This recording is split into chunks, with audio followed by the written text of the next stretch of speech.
Everyone wants to know what makes an Ivy League essay actually work, but here's the thing. Most of the advice that is out there, it's just total fluff. Just be yourself, write about your passion, start early, and you just hear about the word passion, passion, passion. But it's not like you just come across your passion on a weekend. And none of that actually tells you what great essays actually have in common, what makes an admissions officer stop, reread, and think. This kid, like, we need this kid. I've read over literally 300 Ivy League essays, accepted ones, Yale, Harvard, Princeton, Columbia, you name it. And I'm not talking about just skimming them. I mean deep dives on each and every single one. And today I'm gonna walk you through exactly what I've seen in those essays. Now, this is all just subjective because this is from my perspective. So you can reverse engineer the kind of writing that actually gets results from my experience. This is the #1 trait every great essay shares. It's not about the big words or thesaurus flexing. It's about sounding like a real person with a brain and, most importantly, honestly, a point of view, right? Because one of the best essays I've read started with every Thursday at 3:07 p.m. I became God, or at least that's what the kindergartners think. She was talking about leading a puppet show, a puppet show for kids with developmental delays. It was funny, it was weird, and full of energy. You can immediately tell she had confidence, not because she bragged, but because she sounded like someone who'd be fascinating to talk to. Meanwhile, most students start something like, volunteering with young students taught me the value of empathy and leadership. But the issue with that is that anyone could write that.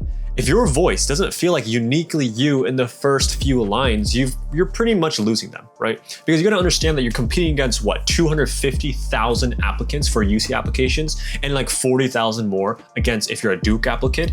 It's a big applicant pool out there. You have to differentiate yourself somehow. Now, this is the glue. The essays that stick have a clear and cohesive thread, some sort of idea or metaphor that kind of binds everything together, including the beginning, middle, and end, right? One student wrote about his love for elevators, right? Not designing them, but riding them. He moved constantly, Beijing to Vancouver, Houston to Paris, and the elevator became his symbol. Constant motion, short stops, quiet reflection. Every floor represented a phase of his life. Every door opened into a new world, right? And by the end of this, you didn't just understand his story, you felt how the displacement shaped him. Another student wrote about collecting abandoned shopping lists from parking lots, right? The essay explored curiosity, imagination, and empathy. Who buys 2 gallons of milk, 4 energy drinks, and socks? Like, why? That weird thread of the shopping lists led into a discussion of pattern recognition and forensic psychology. No resume could just tell that story, right? I could have some sort of insight as to what you've done, but this level of story writing or storytelling really can't happen unless you actually put it in your essay, right? I won't be able to understand that just through your extracurricular list, which is why your essays are so important. Flat essays are the death of your application. You need movement, tension, or something that just evolves over time, right?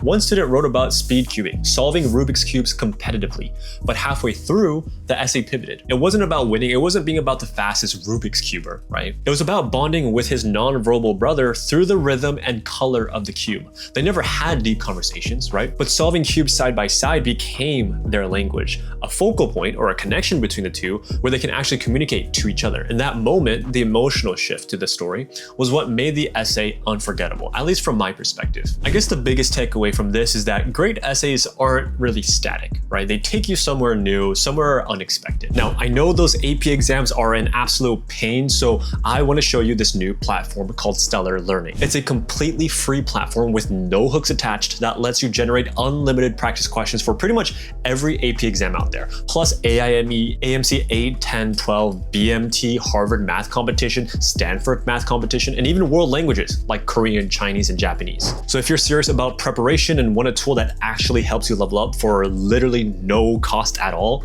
go check it out. It's in the link in the description, and there's literally no reason to check it out because, like I said, it's free. Now, #4, specificity, not generalities. Again, vague and flat essays kill your chances, and this is without any excuse. That is just the truth.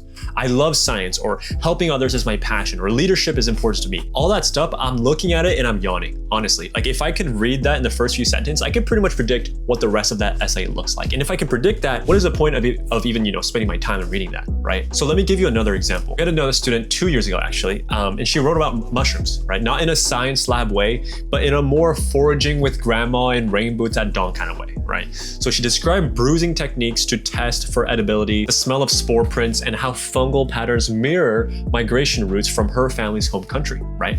It was earthy, it was raw, and it was intimate. And we had another student that worked part-time all throughout their high school years because their family was going through something, right? right? And so I'll just quickly read out the very beginning of their essay. I can predict your toppings based on your shoes. Nike means spicy Italian with jalapenos. Soft-spoken voice, turkey, lettuce, no sauce. Specificity builds credibility. It shows what you've actually lived, what you're talking about. It transforms even like the most ordinary topics to something that's actually interesting and unique. Now, number 5, a sense of risk. This is the trait that I would say separates good from great, right? Real essays take risks. They don't play it safe. We had a student that got into Caltech this past year for physics. And the intro, one of his supplemental essays for Caltech started with ha ha ha ha ha, and then started talking about his favorite anime, Steins Gate, right? And how that has kind of had a relation with what he's been doing in the past, right? I had one student write about being bad at something, which is juggling. I mean, I'm not perfect at it either, but he was pretty damn good. He was a 4.0 student, perfectionist, right? And he took pretty much all the APs available. But juggling was definitely just, it wasn't his strong suit. Let's just leave it at that. And that's what the essay was about, right? Learning to laugh at himself, dropping the ball, both literally and metaphorically. And his final line is, I still can't juggle, but I'm better at everything else because I try. And that level of vulnerability, I think is so overwhelmingly influential in my opinion, right? Instead of him just putting out statements of confidence of being like, I always try hard, I give my absolute best at everything. You could say that all you want, right? But the way this essay ends really kind of paints the clear picture of who this kid is, right? He doesn't have to tell me that he tries hard. He doesn't tell me that he doesn't give up. He doesn't have to tell me that. I can see that because he opens with, hey, I'm terrible with this. You know, I've been doing well in school. I mean, they could see that he's doing well in school, right? Extracurricular wise, GPA wise, SAT wise, all that stuff through his other side of the application itself. But by the end of the essay, because he goes back to the point of this negative side of him of not being able to juggle, because of that, everything else is good because he tries. And I think that level of vulnerability and maturity really is so much more powerful than someone just stating, hey, I try my best at things, I never give up because look at this, I did that, I failed and I did it again, I did well. That story could be told by anyone. But this is the same story he's telling, but in a different way. So this is kind of going back to the point of how important it is to make a unique twist on the execution side of things instead of the essay idea itself, right? So that's a great example for that. So what do these 300 Ivy League essays actually have in common, right? I would say they're not about drama. They're not about hardship. They're not about being the smartest kid in the room because that point should have already been proven through your GPA, SAT, extracurriculars, right? Going back to the point of 2-bucket, what do you even call that? 2-bucket formula, 2-bucket framework, right? We need to be able to fill that first bucket of competency through the other parts of the application already, okay? And then the other bucket of personality should be filled with your essays. Now, this isn't just college advice. This is how to not be forgettable, right? Because let's be honest, even Harvard with 50,000 applicants isn't short on valedictorians, and Yale has no shortage of student body presidents either. But what they don't have is you, right? Unless your essay actually feels like you. So here's the assignment. First, read your essay out loud. If it sounds like a robot, I want you to just scrap it and restart it. Second, find your thread. Cut everything that doesn't support your overall theme. Then add moments, specificity and sharp lines, and then taking at least a small bit of risk. Say something true about yourself, true about something that you think about. And don't settle for good because you want to aim for something real. Because that's what makes an Ivy League essay actually work. Now, the part that most people never realize is that even if your essay has great moments, if it's not structured the right way, it's hard to land. Now, going back to the importance of the execution side of things, because the best essays aren't just well written, right? They're well built. Every paragraph has a purpose and every line builds toward something. There's a whole strategy behind how you reveal your personality, your values, and your evolution. And let me tell you, it's not this random thing. I call it narrative architecture. And once you understand how this works, you'll never look at storytelling the same way again. And if you haven't seen that video, click here. I break down the exact framework we teach our Ivy admin students and even show you a real Caltech example essay that used it flawlessly. If this video helps you at all, drop a like, subscribe, leave a comment, all that good stuff. And I'll see you on the next one right there. Peace.